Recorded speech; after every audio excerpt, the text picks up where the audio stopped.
Okay, so now that I had a chance to get everything else seasoned and cooked some, I'm going to put my Greek dressing in. So I got the rest of the chicken seasoned up. This chicken has been cooking. So I'm going to go ahead and open my Greek dressing.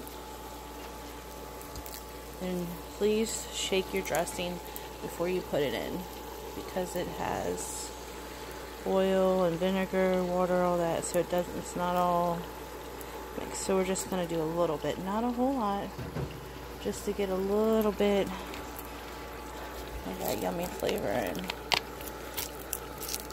I'm going to go ahead and flip these again real quick, especially this one because it didn't get done real good.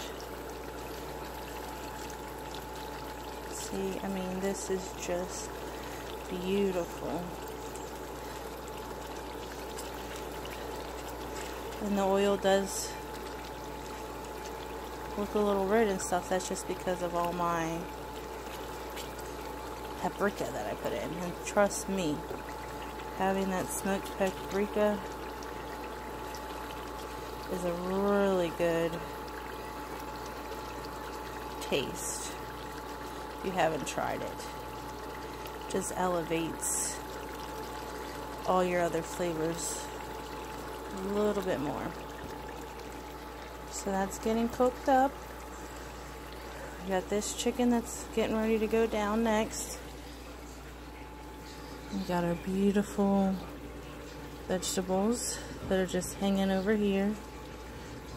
Then it'll all be mixed in together.